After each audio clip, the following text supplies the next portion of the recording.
Today is Tuesday, March 19th. We're talking about the record-breaking flooding still hitting the Midwest hard, and what will be the strongest supercomputer in America. Plus, what to know about SpaceX, MySpace, remember that, and the newest kind of candy. Welcome to the Newsworthy. All the day's news in less than 10 minutes. Fast, fair, fun, and on the go. I'm Erica Mandy. Thanks so much for being here. You ready? Let's do this.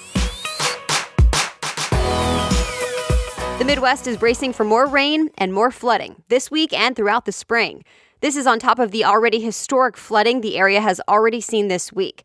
The water has breached dams and levees and cut off some towns, turning them into islands. The Weather Channel says 200 miles of levees have been compromised. Today, Vice President Mike Pence is expected to visit Nebraska to survey the damage and meet with local leaders there. That state has seen the worst flooding in 50 years. Governors of Nebraska, South Dakota, Wisconsin, and Iowa have either declared emergencies or a disaster, which will help them get additional resources. So why is this happening? AccuWeather says it's from a combo of recent heavy rain plus a sudden thaw of snow and ice. At last check, the National Weather Service says millions of people in more than a dozen states are facing flood watches and warnings. There's been another shooting to tell you about, this time in the Netherlands. A gunman opened fire on a tram yesterday morning, killing 3 people and hurting 5 others. Authorities say it's possible this was a terrorist attack, but it's not clear just yet. The AP reports a Turkish immigrant was arrested, and right now there's no proof this attack was linked to the one just days earlier in New Zealand. By the way, in New Zealand, lawmakers did agree in principle to move forward on reforming gun laws there. The Washington Post says the plan is to crack down on semi-automatic weapons. A dead whale washed up to shore in the Philippines, and it had almost 100 pounds of plastic in its stomach. Researchers say that's the most plastic they've ever seen inside of a whale.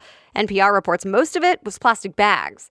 Environmental activists are calling for governments to do more to keep people from using the ocean as a dumpster.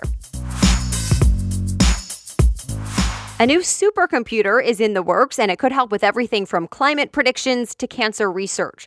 Intel and the U.S. Department of Energy say they're teaming up to create what they're calling Aurora, America's first exascale supercomputer, which basically means it's capable of processing 1 quintillion calculations per second. As Business Insider puts it, if every person on Earth did 1 calculation per second, it would take us all over 4 years to do all the calculations this new supercomputer can do in just 1 second. It's set to be complete in 2021 and be the most powerful computer in the U.S. and possibly the world. More news coming up, but first a quick break for today's sponsor, Care Of. Care Of is a monthly subscription service that delivers personalized vitamin and supplement packs right to your door. To get started, you simply take one of Care Of's easy online quizzes. It took me only about 5 minutes. It asks about your diet, your health goals, and your lifestyle. And from there, you get recommendations made just for you. So it takes the guesswork out of figuring out which vitamins and supplements you should be taking. And I love that the results lay out the reason Care Of chose each vitamin and supplement. It even shows the research behind each one so you can choose to say yes or no and feel confident in all the choices. And say goodbye to a bunch of different bottles each morning. You get cute little daily packs delivered right to your door each month, so it's perfect for the busy person on the go. Plus, I love that a portion of every sale goes toward the Good Plus Foundation, which provides prenatal vitamins to pregnant women in need. And one more thing. You can get 50% off your first month of personalized Care Of vitamins, yes, half off, by going to takecareof.com and using the promo code Newsworthy50. Again, for 50% off your first month, go to takecareof.com and enter Newsworthy50. Now back to the news.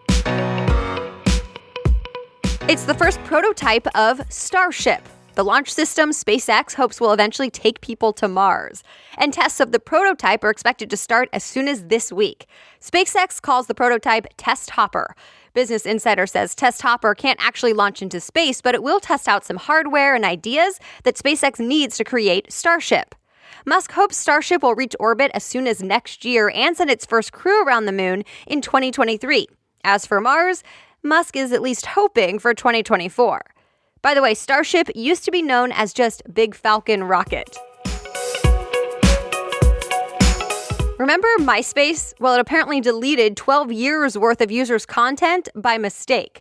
The Guardian reports if you posted any music, photos, or videos to the site before 2016, it's likely gone. The company blames it on a faulty server migration project.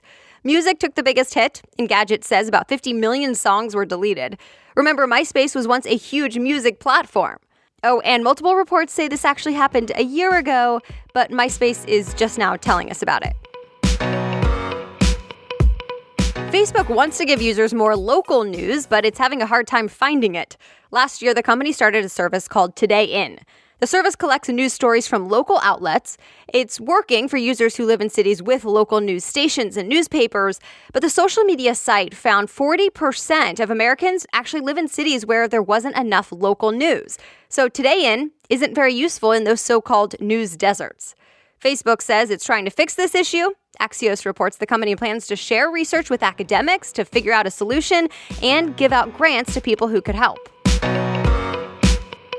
He's known as the Candy Man and is the creator of the Jelly Belly Jelly Bean. Well, now he's starting a new company, Jelly Beans infused with CBD. Remember, that's a compound found in marijuana plants that can affect you but doesn't get you high like THC does. MarketWatch says the former owner of Jelly Belly is now making the CBD-infused jelly beans in nearly 40 flavors. Some evidence has shown CBD can help with things like anxiety, but there can also be side effects. The FDA has said putting CBD in food and drinks is technically still illegal, but that hasn't stopped some companies. In fact, the new kind of jelly beans have already sold out for now. And that's it for today. Thank you so much again for listening and for sharing the show. A quick note to all the newsworthy insiders. If you have not yet received an email from me, please know it was sent to the email address connected to your payment. So it might be an older email you don't use anymore. We are happy to update your information. Just let us know. And all the newsworthy coffee tumblers will be sent out by the end of the month. If you still want to become a Newsworthy Insider to support the show and get your swag, just sign up at thenewsworthy.com/insider or look for the link in the episode description right in your podcast app. A big thank you in advance.